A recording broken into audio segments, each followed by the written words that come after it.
Hello, I'm Emma from English. In this lesson, we're focusing on English nouns. Why? Because so many of the mistakes that you're making in English are related to the way that you use nouns. Starting from the top, there are two types of English noun: countable and uncountable English nouns. Now you might be thinking, yeah, whatever, it doesn't really matter. But actually, it does matter.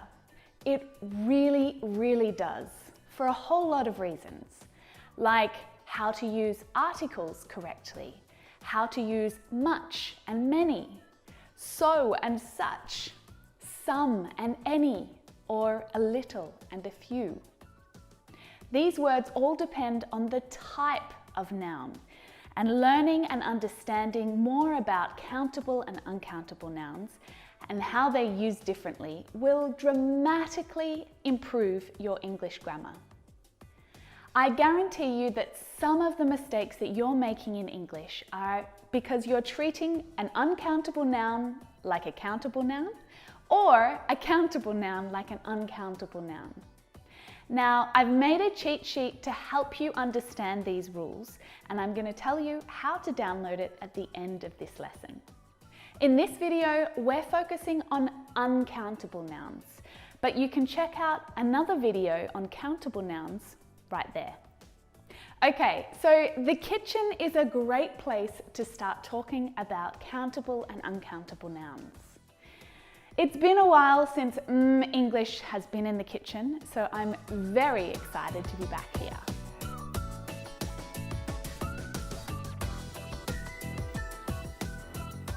The easiest way to remember uncountable nouns is to think about nouns that are difficult to count. Things like liquids, water, or wine. Gases, the air, or powders like flour, or things like electricity, money, or abstract nouns like happiness, motivation, and luck. Now, all of these nouns, if you think about it, are difficult to count. Uncountable nouns have only one form. They can't be plural. You can't use a or an with uncountable nouns because they can't be counted. You can't use numbers with them at all.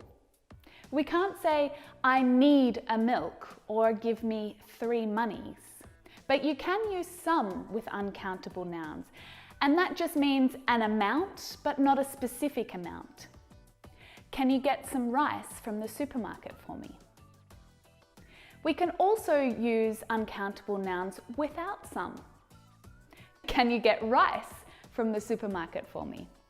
Perfectly okay as well. For example, to make pancakes, I need to have some flour, I need to have some sugar, some water, and maybe even some maple syrup. All of these nouns are uncountable, but we do need a way to quantify these nouns. Especially when you're cooking in the kitchen, we need to know how much to use. And that's easy to do when you're talking about countable nouns, like a lemon or an apple. But with uncountable nouns, you need another countable noun to help you quantify your uncountable noun. A packet of rice. A cup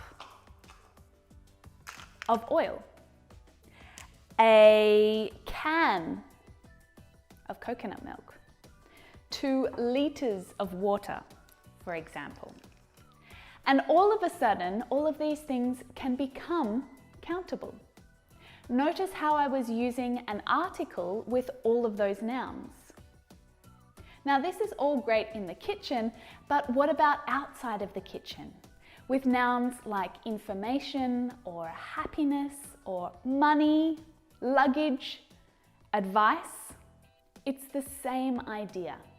A piece of information, a moment of happiness, a bit of luck, or a bit of money, 2 pieces of luggage, or I've got 3 pieces of advice for you. Let's recap on uncountable nouns for a moment. They have only one form, they're never plural. You can't use articles like a or an with them, and you can't use numbers. You can't say an information, or 2 luggages, or 3 advices. Okay? Fabulous. Don't forget that you can download this worksheet to help you practice using uncountable nouns correctly.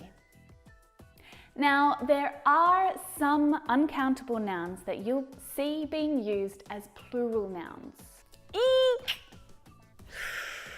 But before you freak out, these exceptions are related to the context. And just for a moment, this is going to get a little bit confusing. But be patient, stay calm, I'm going to help you to understand right now. Let's use coffee as an example. I've got some instant coffee here, some coffee beans, and of course, a delicious cup of coffee. Now, the liquid is uncountable, and so is the powder that's in instant coffee. Now, you can count the beans, but that's less common. So we need some other countable nouns to tell us some more information about the noun. A jar, a packet, or a kilogram, a cup. But you might hear someone say, "I'll have a coffee with 2 sugars, please." Huh? Coffee and sugar are both uncountable. How can that be? Well, simply, the context will tell us that it means a cup of coffee and 2 teaspoons of sugar.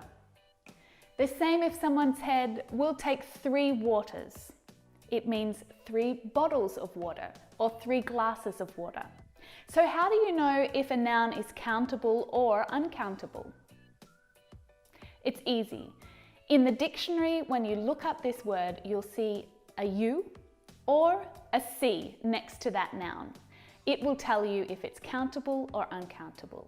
And instantly, you'll know how you can use this noun, especially once you download the worksheet that's going to help you. It's really important because remember, there's lots of different words that you can use in English with uncountable nouns that you can't use with countable nouns. There's a little water in my cup. There's a few waters in my cup. There's too much information. There's too many informations.